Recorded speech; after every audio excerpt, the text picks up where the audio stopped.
Are you ready?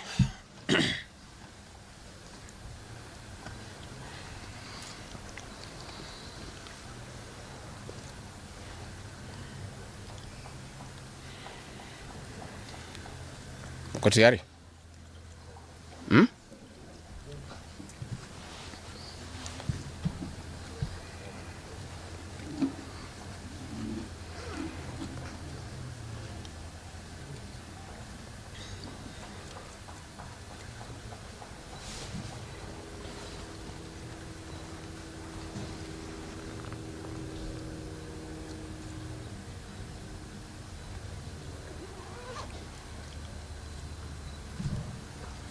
Muko tayari?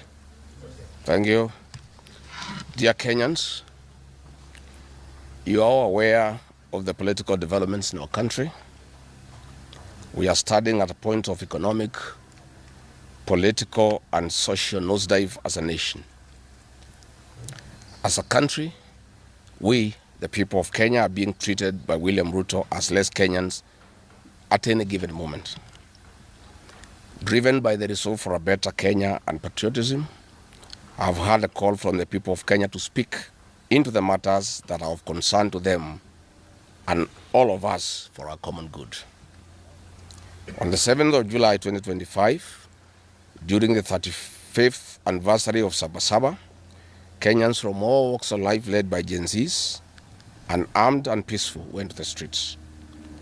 This is not the first demonstration that has happened in Kenya this year where lives have been lost and property destroyed.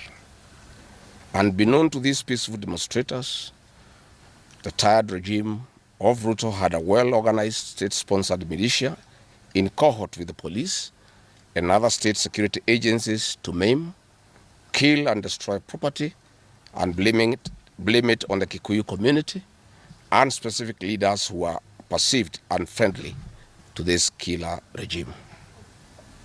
This targeted profiling of the Kikuyu community and destruction of their specific business is an economic sabotage not new to the narrative of William RUTO. On the fative day, this state-sponsored militia, under instructions and guidance from the police, were dropped in different places in the country, and mostly in the Mount Kenya region and other regions not perceived friendly to the government. They were strategically dropped past midnight, and then roadblocks were placed by the police while others was dropped early in the morning. The militia were procured by RUTO, governors and MPs allied to him. These regions include Nairobi, Kiambu, Kajiado, Kisii, Nyeri, Murang'a, Kiambu, Kirinyaga, Meru, Nyandarua, Kajiado, Kitengela, Ongata-Rongai, Machakos, Embu, and in Wote. They had clear instructions to loot and destroy specific properties under police supervision. A killer squad of 101 that works under the Director General of the National Intelligence Service, Nuruddin Haji, was armed with assault rifles and drove in a convoy of unmarked Subarus, shooting and killing innocent protesters aimlessly in the streets and estates. This squad in Subarus, hooded and masked against court orders, are disguising themselves as DCI's officers, yet we know they are not. In fact, I would like to clarify that the National Intelligence Service has procured Subarus to give an impression that this killer gang is from the DCI. The truth of the matter is that this has nothing to do with the DCI. This is the National Intelligence Service, and this squad of 101 people was formed when I was still in government. Officers were recruited from the Administration Police Unit for special training by NIS on abductions, killings, and cover-up. And this is a squad that is killing the people of Kenya. The killings and the business destruction pattern point to William RUTO's ethnic profiling narrative, which he is a master with no rival. With a close coordination of PS Interior Raymond Omolo, this narrative was boosted online by state bloggers to spin the narrative. The Cabinet Secretary Kipchumba Murkomen's public to shoot to kill order, coupled with assurances to police officers that the government will not cooperate with the investigators in police conduct has emboldened security forces. Police officers are now on record threatening citizens who are in their homes, boasting of their license to kill, acting with a confidence that can only come from the highest echelons of power. Mr. Mukomen's admission that these are not just instructions from him but orders from above removes any ambiguity about where responsibility lies. It will be recalled that in the run-up to the 2007 general election and its aftermath, the narrative of 41 against 1 was a masterpiece of William RUTO. The target was profiling Kikuyus against the rest of the country. To a large extent, he succeeded, and every Kenyan knows what happened, and it is also fresh in his mind of the ICC ordeal still hanging on the neck of William RUTO today. We remind William RUTO that his ICC cases are not yet over. They have been paused after witnesses disappeared, and what he is pretending over are crimes under the Rome Statute. It is clear history is repeating itself, and the architect William RUTO is back on the deck. He is hell-bent to finish his unfinished business with the people of Mount Kenya, destroy their businesses and make them black sheep of Kenya. Despite this horrible experience, the people of Mount Kenya voted William RUTO to a man in 2022 general elections against the advice of President Uhuru Kenyatta, whom Mr. RUTO had branded as a drunkard and a useless leader. Today, the people of Kenya, and especially the Mount Kenya region, feel sorry that they did not heed to the advice of Uhuru Kenyatta. These state-sponsored militia were key in touching of various parts of the country with ease of police assistance to prefer terrorism charges on specific people from the Mount Kenya region. So far, about 50 young people are in courts in trumped-up charges of terrorism in scenarios of stage-managed crimes by the state. Again, this is a clear onslaught on the Kikuyu nation.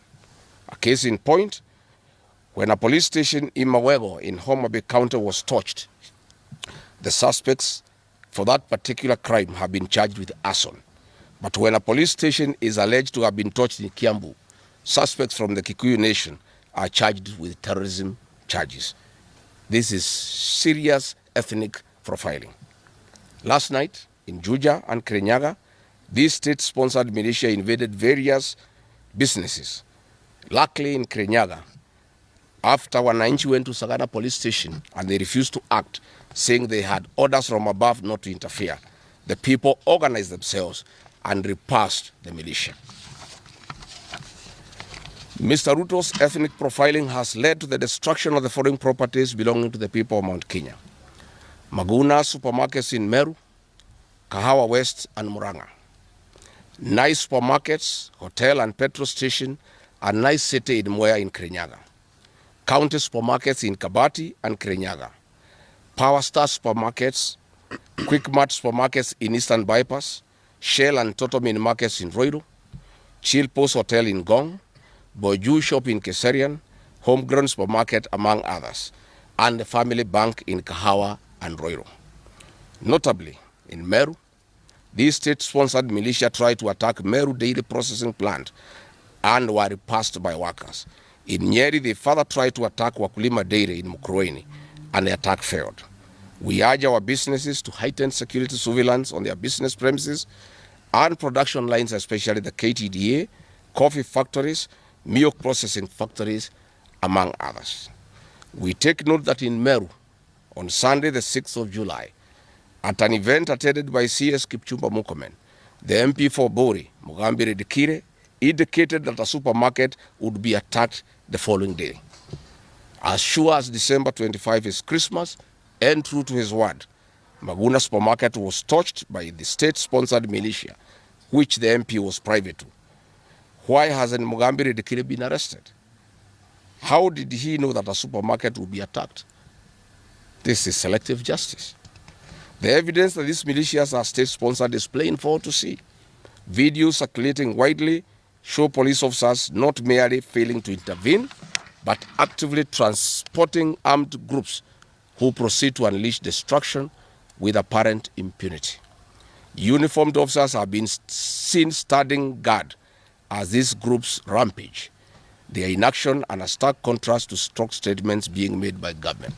In Nyeri, journalists were attacked by these militias in the presence of the police. It is well documented. This is a clear indicator that RUTO is working with governors and MPs allied to him to destroy businesses owned by the Kikuyu, the Meru, and the Embu, and blame it on people who don't support his administration. This is a tactic that was used by the colonialists with the collaborators who searched earth policy and torched buildings and businesses and blamed it on the Mau Mau. This divide and rule tactic will not work, Mr. Ruto. We know that in Meru, they want to use this mayhem to blame Thika Linturi. In Embu, they have already blamed Mkunji Gitonga. In Kitengela, Iron Gong, they want to target Senator Seki and MP Onesmus Ngogoyo. In Nyeri, they are trying to haunt Honorable Kagusha. And in Kirinyaga, they are targeting Senator Murango. We want to remind President Ruto that it is not the Kikuyus who want him out of office. It is the entire people of Kenya. Kenyans are suffering equally across the country. That is why Kenyans have said, if you, Mr. William Ruto, believe that it is the Kikuyus who want you out, then all Kenyans are Kikuyus. I want to thank the people of Kenya for standing out against this tribal profiling of the Kikuyu. The people of Kenya yesterday did wonderful by saying that the Kikuyus should not be profiled. This morning, I've seen Ruto quivering and wailing in uncontrollable anger. Mr. Ruto, excessive anger is not a solution. I want, with a lot of humility, to advise you to stop being angry. That will not help. You need to know what you need to do because you have not been listening to the people of Kenya.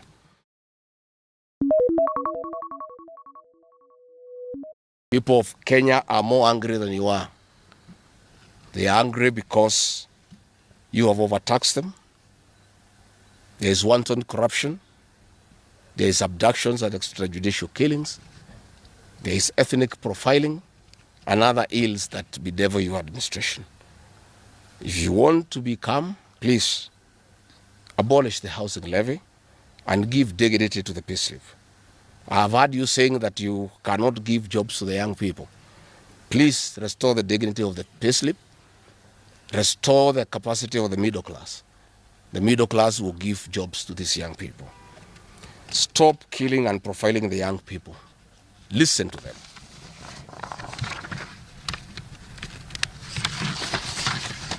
Stop abductions and extrajudicial killings. Abolish, disband the killer squad of 101 officers at Nurdin Haji. Give hustlers the jobs that you promised them. Mr. William Ruto, you are the one who promised. You cannot cry today that you have no solution, saying that other presidents have not been able to do it. You are the one who promised these young people. Stop police brutality. Stop abductions and illegal detentions. Get the hustlers from the bottom of the economic pyramid as you promised. Yes, Mr. President, we agree there were other presidents before you, as you have rightly stated, and true, they never went through what you are experiencing today. May it please you to know that the reason why Kenyans rarely had problems with them, Mwai Kibaki and Uhuru Kenyatta were guided by the Constitution and the rule of law. They did not capture our constitutional institutions to work for them, instead of working for Kenyans. They never killed children. They never attempted to build churches in State House. They never organized militias to destroy people's property and kill them. That is why you have a problem. And we also want to remind you that Mwai Kibaki had a difficult time from you, William Ruto. Videos are everywhere. You cannot say that Mwai Kibaki did not face resistance. It's on record that you gave hell to President Kenyatta for 5 years.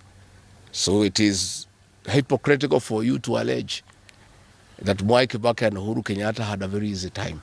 Most of the problems Mwai Kibaki and Uhuru Kenyatta had came from yourself, and it's on record. We want to advise you that the one-term movement is not getting you out of power outside the Constitution. Mr. President, nobody wants to throw you Nobody wants to overthrow your government. Nobody wants you out of power through unconstitutional means. Mr. President, I and the people we work with are on record. We want to remove you from State House through the ballot in 2027. This narrative you are creating that there is an attempt to overthrow your government is for you to have the opportunity to use the Terrorism Act to profile communities and to persecute leaders who are opposed to your administration. Please relax. We want you to serve your one term. Nobody wants you out of government unconstitutionally. Nobody has any plan to overthrow your administration, Mr. President. We want to face you on the ballot in August 2027. So just relax and stop crying wolf that anybody wants you out of office unconstitutionally. There is no leader here who is planning a coup, and none has the capacity. And nobody is interested. The leaders in this country, and indeed 95% of the Kenyan population, want to humiliate you at the ballot. They will relish that moment. None of them would want you to go out through any other method, unless, of course, you decided to resign on your own volition. So please stop creating this narrative. This narrative is to enable you to use anti-terrorism law to persecute leaders and to persecute the Kikuyu community. If you speak out online, Mr. President, you want to use the Terrorism Act to harass people. If you dare challenge your administration, you want to use the Terrorism Act to deal with people who are opposed to your administration. My fellow Kenyans, let us not be deceived. William RUTO has stripped away even the pretense of democracy. What we are witnessing is not the rule of law, but the rule of fear. This is not the behavior of a government that serves its people. This is the machinery of outright dictatorship. Finally, I want to announce to the people of Kenya that tonight I will be traveling to the United States of America to talk to the Kenyans in diaspora and the international community about the state of the nation. I would have wanted to stay in the country at this very difficult time when our people are under siege, but I have engagements that I'm not able to postpone. I have been threatened by people close to William RUTO, who called some of my people today, that they will want to stop me from leaving the country. I have no problem. If you want to come and arrest me at the airport, as you are threatening us, you can go ahead. I don't have a problem. You cannot sell fear to us. You know, even if you sold us fear, we cannot buy. You know, and therefore, as I'm out of the country, unless I'm stopped from going, and if I'm stopped from going, I'm still okay. I'll be here because this is my country. We have made sufficient arrangements with other leaders in the united opposition to create a pool of lawyers to come in through for our young people who are being persecuted on trumped-up charges of terrorism. And I want to explain. I have heard the president saying that people have attacked police stations and the law courts. It was all stage managed by the MP for Kikuyu. How do you explain that people can walk into a police station and they are not armed and take over the police station from armed police officers? How do you go to the courts that are guarded by armed police officers and touch them? All these attacks of vital installations were stage managed by William RUTO through Kimani Ichung'wah to create the opportunity to prefer charges against people using the Anti-Terrorism Act. That is the reality. So nobody has attacked any police station. They were all stage managed by government. And what is happening is history is repeating itself. This is exactly what Moi did in the 80s against the Kikuyu community. After the abortive 1982 coup, he used sedition laws and the clandestine Mwa Kenya movement to profile the community and hold people into court, and they'll be taken by Bernard Chunga after 5 p.m. This is history repeating itself. I want to ask our people to be calm, to be cautious, and to be strong. I want to appeal to our young people, the Gen Zs. Looking at the scenario of what is happening and what William Ruto has planned, I want to ask my children, my sons and daughters, to consider applying the next onslaught against the President William Ruto by getting IDs and registering as voters so that they can deal with William Ruto on the ballot. Because I fear for them. Anytime they go out to the streets, they are killed like chicken. I would like to preserve, to us these children, we would like to live with them, we would like to see them grow. And when we look at the desperation of William Ruto and the brutal force he is using against these children and the use of state militias to attack them, I would like to plead with them to consider, to join us, we in the opposition, by registering as voters. And in 2027, we'll be able to get rid of President William Ruto. William Ruto, finally, let me ask you a question. The Kikuyu nation, the Mount Kenya people, you call tribalists every day.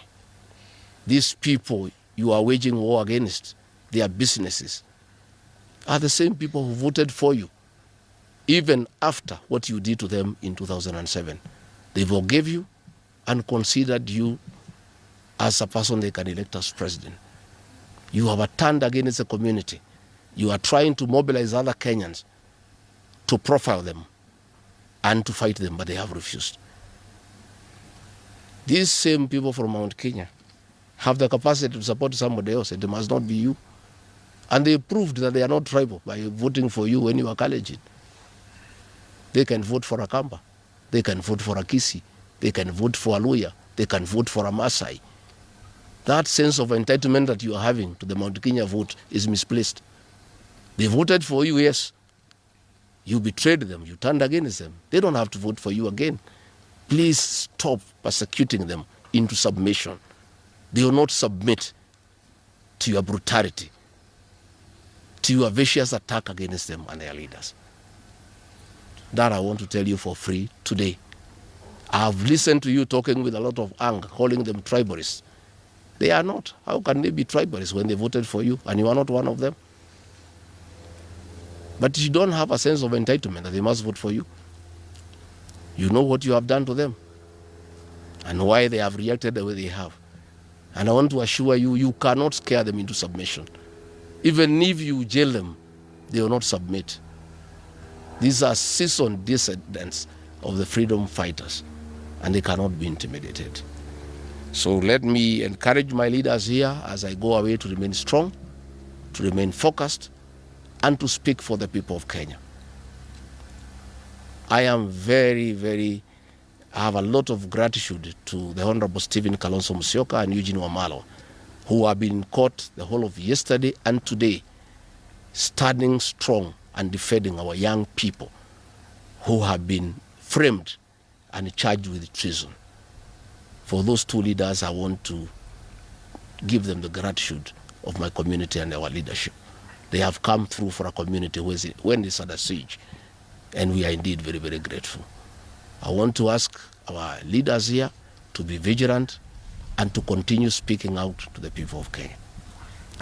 Should the situation get out of hand and I need to cut my trip short and come back to join the other leaders in defending our people and speaking for them, I will gladly do so. Thank you very much. Good. That's comprehensive. I don't think iko maswali hata kidogo. Labda ile watu ya Kameme iko na Iloro.